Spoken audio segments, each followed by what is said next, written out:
नमस्कार, मेरा नाम है डॉक्टर पुरु धवन और आज इस वीडियो में हम बात करने वाले हैं कैंसर के बारे में कि कैंसर किन लोगों को दोबारा होता है, कैंसर में हमें किस टाइप का ट्रीटमेंट करना चाहिए, कौन सा ट्रीटमेंट किसी पेशेंट के लिए सही रहता है, इस सब कुछ हम जानने की कोशिश करेंगे। जब किसी को कैंसर होता है, पेशेंट घबरा जाता है, उसके घर वाले घबरा जाते हैं क्योंकि हर कोई कैंसर को एक बड़ी बीमारी मानता है, फैलने वाली बीमारी मानता है। इससे बचना नामुमकिन है, ये मान के चला जाता है और ये काफ़ी हद तक सत्य भी है। कैंसर कहाँ का है, किस हिस्से का है, उस पर डिपेंड करता है कि किस पेशेंट को क्या ट्रीटमेंट एडवाइस होगा। अगर कैंसर आपकी किडनी का है और हम उस किडनी को काट के निकाल सकते हैं तो क्या हमें बीमारी को पालना चाहिए? या ये सवाल आपके लिए है, निकाल दो, क्योंकि हमारा शरीर दो में से एक किडनी में सर्वाइव कर सकता है। अब आपको लगता है अरे नहीं जी, मेरी अपनी किडनी खराब हो जाएगी, ये हो जाएगा, वो हो जाएगा। नहीं, यहाँ पर आपको एक अच्छा स्टेप लेना पड़ता है, एक बोल्ड स्टेप लेना पड़ता है। आप पहले किडनी को बाहर करोगे, क्योंकि अगर वो कैंसर बॉडी में फैल गया तो लेट हो जाएंगे। इसी तरह से और बॉडी के अंग होते हैं जहाँ पर अगर कैंसर आ जाए तो उस हिस्से को काट के निकाल देने में ही समझदारी होती है। जैसे ब्रेस्ट कैंसर फीमेल्स में होती है, ब्रेस्ट में कैंसर है तो ब्रेस्ट रिमूवल सबसे अच्छा, सबसे हाईएस्ट सक्सेस रेट वाला ट्रीटमेंट है। अब पेशेंट इसको कहता है नहीं जी ऐसा हो जाएगा, नहीं जी वो हो जाएगा, और हम इतनी हजारों वीडियोस ऑनलाइन देखते हैं, हमें सही और गलत के बीच में फर्क समझ में नहीं आता। मगर मैं आपसे खुद पूछता हूँ, आपके घर में एक पौधा लगा हुआ है, उसकी एक शाखा पे कीड़े लगे हुए हैं, उस शाखा को काटना समझदारी है या उस कीड़े को पूरे पेड़ पे, पौधे पे फैल देने में समझदारी है, उसको काट देने में? क्योंकि हमारे लिए सबसे इंपॉर्टेंट क्या है, वो है सर्वाइवल, कि हम जिंदा रहें। क्योंकि टाइम इसमें बहुत इंपॉर्टेंट है, क्योंकि अगर आप एक सही डिसीजन लेने में टाइम बहुत ज़्यादा लगा देते हो तो बीमारी फैल जाती है। तो डिपेंड करता है कि बीमारी किस हिस्से की है, कैंसर किस हिस्से में फैला है, उस पर डिपेंड करता है कि कौन सा औजार निकालना है। अगर वो हिस्सा गंवाने वाला है, कुर्बानी देने वाला है, तो कुर्बानी दो और अपने आप को बचाओ। तो ये पहली चीज आपको ये समझनी पड़ेगी, ऑपरेशन। दूसरी चीज, जहां पर ऑपरेशन पॉसिबल नहीं होता, कैंसर छोटे से हिस्से में होता है, जहां पर रेडियो पॉसिबल है कि हम उस हिस्से को काटने के लिए जला दें, तो वहां पर रेडियो अच्छा होता है। हमने कैंसर को वहीं पे मार डाला, उसे फैलने नहीं दिया, कोई दिक्कत नहीं है। अगर अगर कैंसर पूरे शरीर में फैल जाए तो ये जो हम काटना या फिर उसको जलाना, वो पॉसिबल नहीं होता। फिर हमें पूरी शरीर पे काम करना पड़ता है, वहाँ पर आती है कीमो। तो डिपेंड करता है कि कैंसर किस टाइप का है, कहाँ कहाँ फैला हुआ है, उस पर डिपेंड करता है कि डॉक्टर आपको क्या एडवाइस करेगा। डॉक्टर जो आपको एडवाइस कर रहा है, मैं आपको कहता हूँ आप 3 डॉक्टर के पास जाओ, 3 क्या 5 के पास जाओ। कैंसर है ना, तो 5 डॉक्टर की आप एडवाइस लो, सुनो, समझो, उनका टाइम लो। उसके बाद अगर आपको मेजॉरिटी ऑफ डॉक्टर एक ही बात कह दें कि हाँ जी इसका तो ऑपरेशन है, हाँ जी इसका ऑपरेशन है, हाँ जी इसका ऑपरेशन है, गेट इट डन। जो डॉक्टर समझ में आ रहा है करवा लो, कोई फर्क नहीं पड़ता। बट ये जो डिसीजन मेकिंग है ये फास्ट होनी चाहिए, ये काम 1 हफ्ते के अंदर हो जाना चाहिए। मगर आप सोच रहे हो कि 1 महीने में यहाँ डॉक्टर से एडवाइस करूंगा, इनका ट्रीटमेंट खाऊंगा, फिर दूसरे डॉक्टर के पास जाऊंगा, उनसे एडवाइस लूंगा, उनका ट्रीटमेंट खाऊंगा, ये गलतियां नहीं करनी। ये जितनी भी डॉक्टर्स की मैं आपको एडवाइस लेने के लिए कह रहा हूँ, वो मैं आपको 1 ही हफ्ते के अंदर लेने के लिए कह रहा हूँ, कि कोई भी ट्रीटमेंट शुरू करने से पहले। यही गलतियां सबसे बड़े कारण बनती हैं किसी के पेशेंट की कैंसर के फैलने में। तो ये चीज़ का आप ध्यान रखेंगे। अब कैंसर के साथ जो सबसे बड़ी समस्या है ना, वो है कि इसका बार बार आना। अभी बार बार क्यों आता है, किन पेशेंट में देखने को मिलता है, अब हम इसे समझने की कोशिश करते हैं। कैंसर के 2 टाइप के पेशेंट, हम सोचो कि जितने भी लोगों को कैंसर होता है उनमें 2 हिस्से में डिवाइड हो गया। एक वो जिनको दोबारा हो रहा है, बार बार हो रहा है, एक पेशेंट वो जिनको एक बार हुआ, ठीक हुआ और जिंदगी भर वो खुशी से जी रहे हैं। जब हम इन दोनों ग्रुप के लोगों से बात करते हैं, उनको समझने की कोशिश करते हैं ना, तो हमें एक चीज़ बहुत कॉमन मिलती है कि जिनको दोबारा नहीं हो रहा, वो लोग ना बड़े मस्त थे, वो बीमारी में भी बड़े मस्त थे। अरे कोई नहीं यार, ऊपर वाला देख लेगा, मेरे को टेंशन नहीं है। जब ये अप्रोच वाला कोई पेशेंट डॉक्टर के पास जाता है तो डॉक्टर के लिए ट्रीटमेंट करना आसान होता है, और हमारे लिए उस पेशेंट को ठीक रखना भी आसान होता है, क्योंकि उसको पता है अपने शरीर के बारे में, अपनी बीमारी के बारे में, और वो उसे एक्सेप्ट कर लेता है कि ओके ठीक है, लाइफ तो यू नो लाइफ को लेके वो एकदम वो नहीं होता कि हाय मेरा ये दिक्कत हो जाएगी, वो दिक्कत हो जाएगी। उसको स्ट्रेस लेवल नहीं होता, क्योंकि कैंसर उन लोगों में ज़्यादा देखने को मिलता है जिनके अंदर स्ट्रेस ज़्यादा होता है। स्ट्रेस सबसे बड़ा फैक्टर माना गया है। आप गूगल लो और गूगल पे सर्च करो यही बात जो मैं आपको कह रहा हूँ, तो आपको इतना कुछ मिल जाएगा, आपको समझ में आना शुरू हो जाएगा कि एक नॉर्मल इंसान में जिसको कैंसर नहीं है और जिनको कैंसर हो रहा है, उसके बीच में एक बड़ा फैक्टर है, वो है स्ट्रेस। क्यों? अब समझो, मैं डेंटिस्ट के पास गया, मैंने दाँत निकलवाया, मैं बहुत हैप्पी था। दाँत निकलवाने मतलब नॉर्मली हम हैप्पी रहते हैं। एक पेशेंट था जो बहुत स्ट्रेस पे चल रहा था किसी भी कारण से, फैमिली में कोई दिक्कत चल रही थी, कोई भी दिक्कत चल रही थी, कोई नुकसान हो गया था बड़ा, वो दाँत निकलवाने गया। किसका ज़ख्म जल्दी भर जाएगा?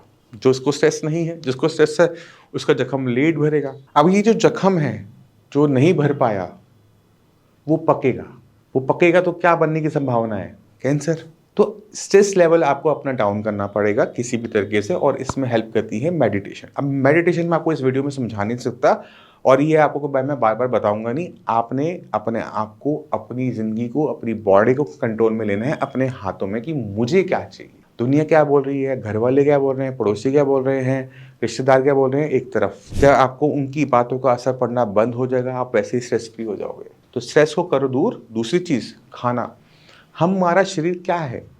जो हमने इतने सालों में खाया है। अब कोई अच्छी चीज़ें खाएगा, सब्जियाँ खाएगा, फ्रूट्स खाएगा, उसका बॉडी अलग तरीके से होगी। कोई कचौड़ी खाएगा, छोले-भटूरे खाएगा, पूड़ियाँ खाएगा, तो उसका शरीर वैसे ही होगा। तो हमारा जो शरीर है वो उस चीज़ से बना हुआ जो हमने अब तक खाया है। तो आप क्या खा रहे हो उसका संज्ञान खुद लो। डॉक्टर तो बाद में लेगा, तब लेगा जब आप पहुँचोगे उसके पास। फिर बोलेगा ये नहीं खाना, वो नहीं खाना। आप कोई चीज़ खा रहे होते हो ना, तो आपको अंदर से पता होता है कि मेरे लिए ये सही नहीं है। क्यों? क्योंकि घर में सब खा रहे हैं, वो स्वादिष्ट है, इसलिए आप खा लेते हो। तो पहली पनिशमेंट आपके घर वालों को मिलनी चाहिए। ऐसा खाना आपके घर में बन ही क्यों रहा है जो आप नहीं खा सकते? आपने क्या खाना है? आपने सारी सब्जियाँ खानी है, ऑल वेजिटेबल्स। तो हम जब दुकान में जाते हैं ना, तो बहुत सारी सब्जियाँ ना ऐसे लगी हुई होती हैं। जो छोटी मार्केट्स होती हैं वहाँ पे रेडियो पे मल्टीपल सब्जियाँ लगी होती है। आप क्या लेकर आते हो? मैं आपको बताता हूँ। आप लेकर आते हो गोभी, आपके लेकर आते हैं आलू, आपके लेकर आते हैं प्याज और टमाटर, और थोड़ा बहुत धनिया-वनिया फ्री में मिल जाता है, और आपकी किचन में यही घूमता रहता है। 1-2 सब्जियाँ बदलती रहेंगी, बाकी फिक्स सब्जियाँ रहेंगी, टमाटर, प्याज और आलू। थोड़ी गोभी, थोड़ी फली, यही चलता रहता है। सबसे बड़ी गलतियों में से एक है, जब आप कभी भी सब्जी लेने जाते हो ना, तो पहिया-पहिया सारी सब्जियाँ खरीद लिया करो। आपको पसंद है, नहीं है, कोई फ़र्क नहीं पड़ता। कोई नई सब्ज़ी है, खरीद लो। बीटरूट है, खरीद लो। हरा लहसुन खरीद लो, हरा प्याज खरीद लो, गाजर कोई भी टाइप की है, खरीदो। थोड़ी-थोड़ी मात्रा में खरीदो, वो अलग बात, बट वो सारी की सारी सब्जियाँ घर ज़रूर लेके जाओ। अब इसका फ़ायदा क्या होगा? एक तो आपके खाने में वैरायटी आएगी, टेस्ट थोड़े से नए खाने को मिल जाएँगे, है ना? मगर अगर आपको सब्जियाँ समझ में नहीं आ रही, तो आप जब उसका मिक्स वेजिटेबल बना लोगे ना, या फिर उसका सांभर बना लोगे, तो सारी सब्जियों का जो गुण है ना, वो आपके शरीर में, बॉडी में जाना शुरू कर देंगे। तो खाने के अंदर सूप, मिक्स वेजिटेबल सूप, अगर आप इंडियन सूप पसंद नहीं करते तो सांभर, मोर ओवर सूप ही है, सब्जियाँ मिक्स विद दाल, है ना? उसके बाद आपकी मिक्स वेजिटेबल ड्राई।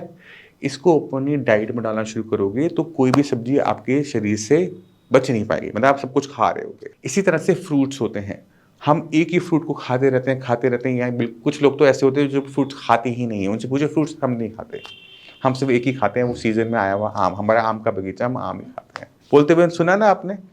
ये नहीं करना आपने। अगर आप फ्रूट्स खाते हो तो सारे खाओ।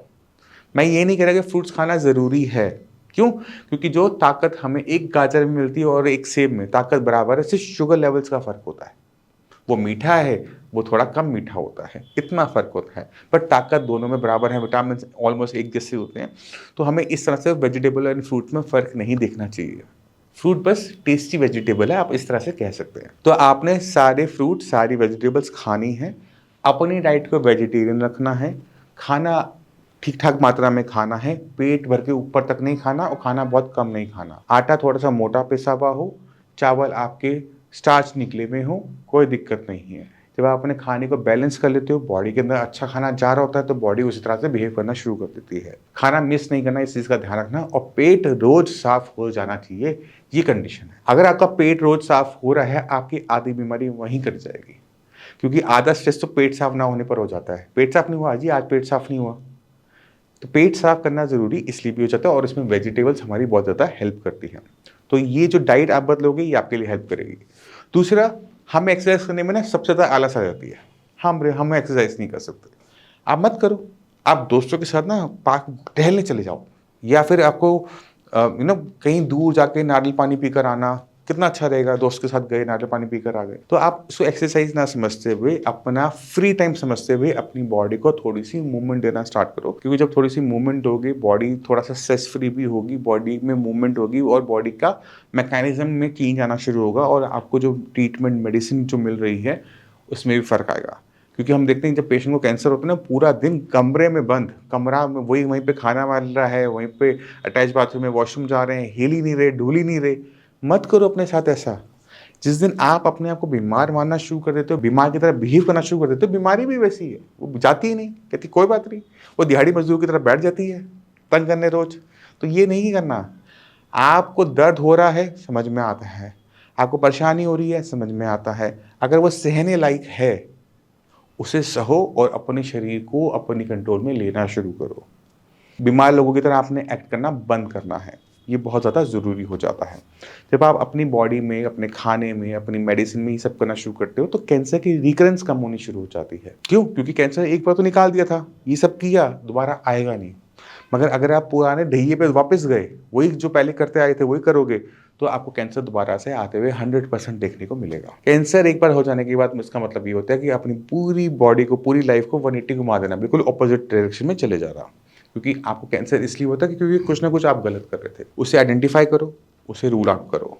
और इसमें आयुर्वेदिक ट्रीटमेंट बहुत ज़्यादा हेल्प करता है, क्योंकि वो आपका खाना, रहन-सहन वो बदल देता है। बॉडी की जो इम्यूनिटी है उसको स्ट्रॉन्ग करना ज़रूरी होता है, क्योंकि कैंसर के जो सेल्स हैं वो हर किसी की बॉडी में बनते हैं, मेरी बॉडी में भी बनते हैं, सबकी बॉडी में बनते हैं, बट वो कैंसर फैल नहीं पाता। क्यों? क्योंकि मेरी बॉडी का डिफेंस सिस्टम उसको मार देता है। आपकी बॉडी में कैंसर इसलिए बना क्योंकि आपका डिफेंस सिस्टम कहीं ना कहीं चूक गया। क्यों चूका था? क्योंकि उसकी ताकत कम थी, पावर कम थी। अगर अपनी बॉडी को स्ट्रांग रखते हो, इम्यूनिटी वाइज स्ट्रेस फ्री रहते हो, खाना अच्छा रखते हो, एक्सरसाइज ठीक रखते हो, तो बीमारी कोई भी टच नहीं कर पाएगी। कैंसर तो दूर की बात है। अब ये वीडियो होगी काफ़ी लंबी, अब मैं चाहूँगा आपसे आज्ञा। मिलते हैं अगली वीडियो में, तब तक के लिए नमस्कार।